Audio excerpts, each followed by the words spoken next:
The moment my mother-in-law grabbed my wrist and hissed, "The help doesn't sit at this table," I almost laughed, because in about 4 hours I was going to be sitting at the head of it, as her son's wife. She just didn't know that yet. Let me back up. My name is Serena. I'm 29, I'm a first-generation college graduate, and I've been with my boyfriend, now fiancé, Connor, for 3 years. Connor's family is old money, not tech bro new money, not lottery winner money. Old. The kind where the furniture in their living room costs more than my parents' first house, and they say things like our accountant, the way normal people say, our dentist. His mother, Gwendolyn, is the architecture of that world, poised, precise, and absolutely convinced that her son made a terrible mistake when he fell in love with me. She'd never met me. That's the part people always find hard to believe. 3 years, and Connor's mother had never once agreed to be in the same room as me. Every holiday, something came up. Every birthday, she was traveling. Every dinner Connor arranged, she cancelled the morning of. He'd stopped mentioning it after a while, and I'd stopped asking. We both knew what it meant. What I didn't know, what I couldn't have predicted, was that her refusal to meet me would hand me the most perfect opportunity of my entire life. Connor proposed in March. Backyard of our apartment, fairy lights, the whole thing, completely private, because he knows I hate being the center of attention in public. It was exactly right. I said yes before he even finished the sentence. Then came the wedding planning, and then came Gwendolyn. She materialized the moment a ring appeared on my finger, the way certain people only show up when there's something in it for them, or something to control. Suddenly she had opinions. About the venue. About the flowers. About the guest list. Connor handled most of it, but I could feel her energy behind every suggestion he passed along. My mother thinks the venue in Westchester would be better suited. My mother's florist does the most incredible centerpieces. My mother would prefer if we kept the ceremony traditional. His mother. Not our. His. We got married at a historic estate in Connecticut, exactly what Connor and I wanted. Old stone walls as garden ceremony, a reception barn with string lights and round tables, and no assigned seating chart drama. We paid for most of it ourselves. His parents contributed, which I was grateful for, and which Gwendolyn leveraged like a business transaction from that point forward. 2 weeks before the wedding, my maid of honor, my cousin Blythe, called me in a panic. She'd been coordinating directly with the venue's day of team and had gotten word from one of the venue staff that Gwendolyn had called the estate directly, twice, trying to change the floral arrangements, trying to confirm that the seating at the family table was appropriate. Using language that, according to the venue coordinator who relayed it to Blythe, was, and I'm quoting here, concerning in its assumption of authority. I called Connor. He was furious. He called his mother. She cried and said she was only trying to help and that we were both being ungrateful, and by the end of it, Connor was exhausted and I was sitting on our bathroom floor, eating cereal at 11 at night, wondering what I'd signed up for. That's when Blythe suggested it. You know what she's never seen? Blythe said. We were on the phone. She was stress-eating pretzels. I could hear them crunching. She's never seen you. Not once. She doesn't know what you look like. I hadn't thought about it that way. So what if, Blythe said slowly, you showed up at the venue the morning of the wedding as part of the setup crew, before the ceremony, before anyone introduces you. Just walk around in there as yourself and see what she does. That's insane, I said. That's information, Blythe said. I want to be clear, I didn't go into it looking for a fight. I went in looking for the truth. Because here's what I'd realized over 3 years.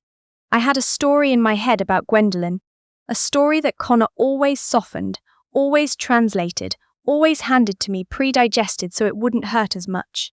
And I needed to know, before I married her son, whether the version in my head was accurate or whether I'd been protected from something worse. The morning of my wedding, I put on dark jeans, a plain white button-down, and my hair in a low bun. No makeup beyond tinted moisturizer and a lip balm. I looked like exactly what I was pretending to be. A vendor, a helper, someone's assistant. Blythe had texted the venue coordinator, a woman named Miss Cho, who had the energy of someone who had seen everything and was unshockable, and explained the situation. Miss Cho had responded with 3 words, "I am in." I arrived at the estate at 8 in the morning. The ceremony wasn't until 2. The place was already buzzing. Florists, caterers, the lighting team running cables through the barn. I picked up a clipboard from Ms. Cho's table. She handed it to me with a smile and said absolutely nothing, and I walked into the main house. Gwendolyn was already there. She was standing in the foyer with Connor's aunt, his father's sister, a woman I knew from photos as Annette, inspecting a flower arrangement the way a general inspects troops. White peonies and dusty miller, which were exactly the flowers I'd chosen, which she had apparently tried to swap for calla lilies. "These are fine," she said, to no one in particular. Fine. She said it the way someone says fine when they mean not what I would have chosen. I kept my head down and made a note on my clipboard. For the next hour, I moved through the venue the way anyone in a vendor role moves. Purposeful, invisible, unremarkable. I checked in with the caterers. I confirmed the table linens. I helped a florist carry a box of centerpieces to the barn. The whole time, Gwendolyn was there, orbiting the space like she owned it, and I was watching her. She was not a monster, I noticed, not in the way I'd braced for. She wasn't loud or cruel or cartoonish. She was precise, controlled. She spoke to the venue staff with the particular politeness that is actually a form of condescension. The kind where you're technically saying please and thank you, but the tone underneath is you exist to serve me. She moved through the space as though she'd already decided it was hers. And then she noticed me, not in a dramatic way. She just looked up from the table she was examining and said, Could you get me a glass of water?" I said, "Of course." I went and got her a glass of water. She took it without looking at me, said thank you to the middle distance, and went back to whatever she was doing. That probably would have been the extent of it. I would have gathered my information, confirmed my suspicions, gone upstairs to get ready, and married Connor in the afternoon with a clearer picture of who I was dealing with. Except Connor's younger brother showed up. His name is Reed, and he is 24 and deeply, chronically unable to keep anything to himself.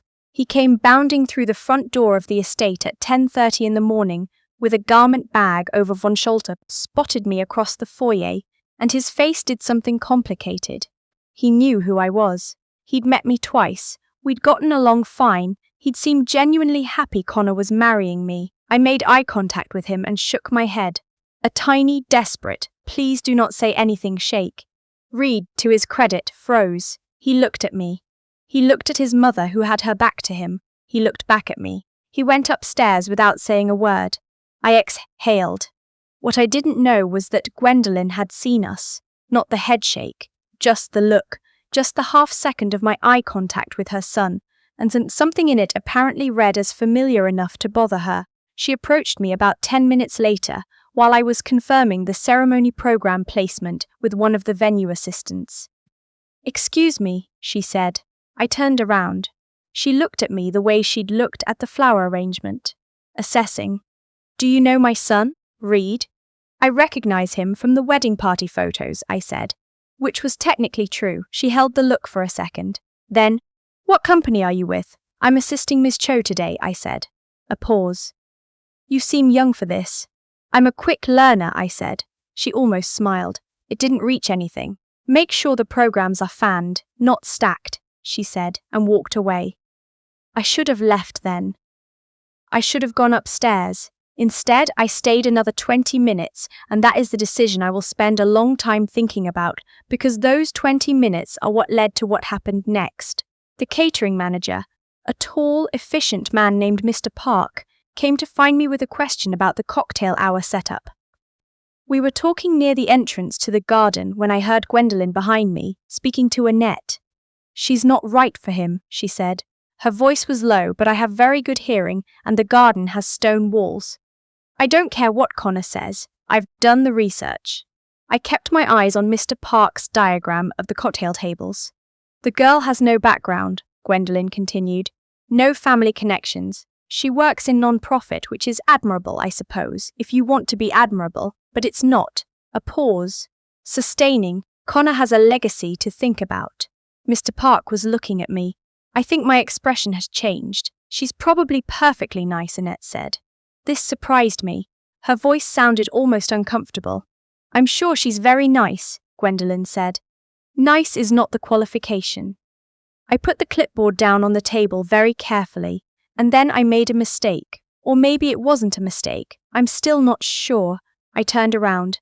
Gwendolyn and Annette were 5 feet away from me. Gwendolyn was holding her water glass. Annette looked like she wanted to be anywhere else on earth. I'm sorry, I said. I didn't mean to overhear. Gwendolyn looked at me. Then perhaps don't stand so close. I was going over the cocktail layout, I said. But I heard what you said, and I stopped, breathed. I just think you might want to know her before you decide who she is. The silence was the kind that has weight. I beg your pardon, Gwendolyn said. The woman your son is marrying, I said. You've never met her. Everything you know about her you've decided from a distance. I wasn't raising my voice. I wasn't sure I even could. That seems like it might be worth reconsidering. The look on Gwendolyn's face went through 3 distinct phases in about 4 seconds. Surprise, indignation, something I can only describe as the specific fury of a woman who is not accustomed to being spoken to like this by someone holding a clipboard. I don't know what you think gives you the, she started. I'm sorry to interrupt. Miss Cho had appeared from nowhere, the way good coordinators do. We need to shift the timeline slightly. Could I borrow her for just a moment? Gwendolyn looked at Miss Cho. She looked at me. She said, We're not finished, and walked away. Miss Cho steered me toward the hallway and said very quietly, Go upstairs. Now. I went upstairs. Blythe was waiting. She had my dress, my shoes, my mother's pearls, and a look on her face that said she had heard at least some of what happened and was deciding how to feel about it. How bad? She asked. Medium, I said. Maybe medium high. She helped me get ready. 4 hours later, I walked down the aisle of the estate garden in a dress I'd found at a sample sale, wearing my grandmother's earrings, holding a bouquet of white peonies and dusty miller, toward Connor, who was standing at the altar, with his eyes doing the thing they do when he's trying not to cry. Gwendolyn was in the front row on the groom's side. I watched the moment she recognized me. It wasn't instant. It happened in stages. First confusion, the way you feel when a face is familiar but out of context, and then the context arrived, and her expression went completely, utterly still. The kind of still that isn't calm, the kind that is the opposite of calm. I kept walking. I didn't look away. The ceremony was beautiful. Genuinely, honestly, beautiful.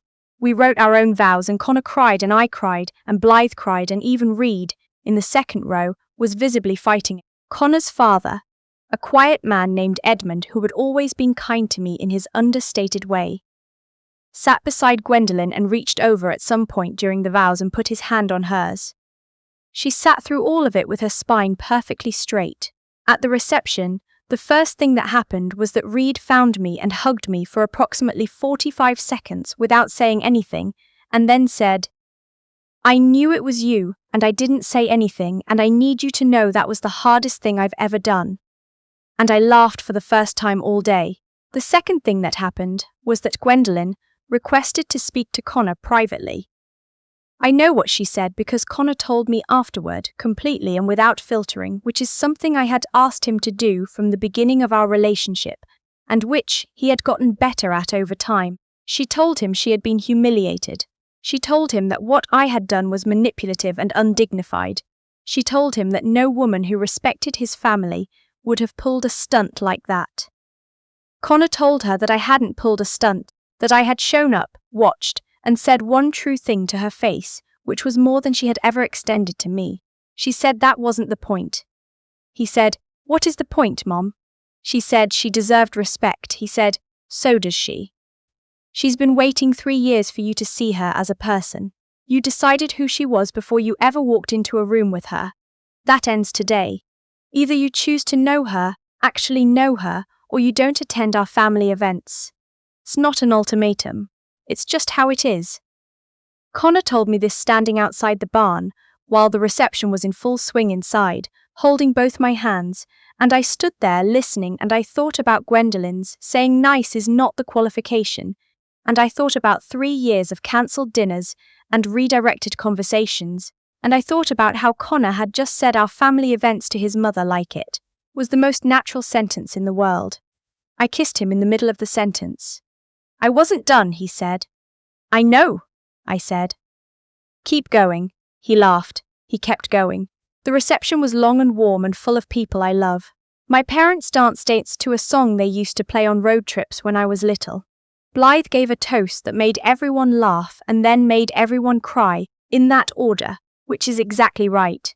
Reed gave a toast that was mostly about Connor, but kept taking detours into stories that were more embarrassing for Reed than for anyone else, and halfway through Edmund leaned over to me and said quietly, "He's been practicing that for 2 weeks."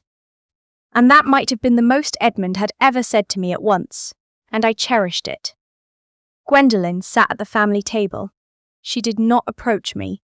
At the end of the night, when the last guests were filtering out and the staff were beginning to fold up the world we'd built in that barn, she found me near the coat check. She didn't apologize. I want to be honest about that. She didn't say she was wrong, or that she'd misjudged me, or that she was sorry for 3 years of absence. What she said was, "You have a good instinct for a room." I looked at her. "The cocktail hour flow," she said. "The way you positioned the tables so people moved toward the bar and then naturally dispersed into groups. It was well thought out." A pause. "Did you plan that?" "Ems Cho planned it," I said. "I just agreed with her." A beat. She said, "and then congratulations on your wedding," and she walked out.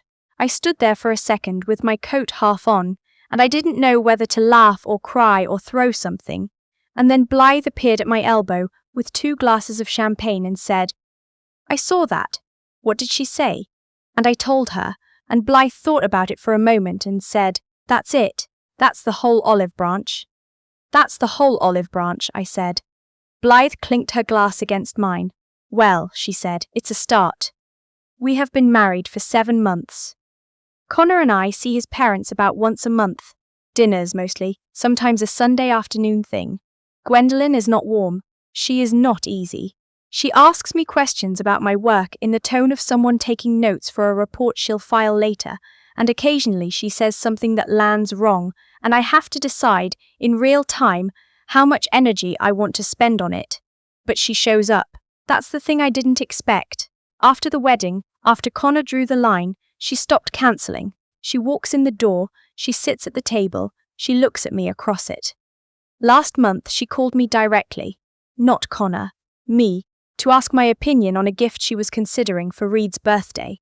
We talked for 11 minutes. It was slightly awkward and completely ordinary, and at the end she said, "Thank you, that's helpful," and hung up without saying goodbye, which is apparently just how she ends phone calls, according to Connor, who finds it hilarious. I don't know what Gwendolyn and I will become. I don't know if she'll ever say the word sorry, or if she'll ever fully let go of whatever vision she had for Connor's life that didn't include me. I know that I married a man who chose me out loud, in front of his family, in a way that cost him something. I know that the morning of my wedding I put on jeans and a white shirt and walked into a room where I wasn't known, and I found out exactly what I needed to know. I know that nice is not the qualification. But it turns out, neither is anything she was measuring me against.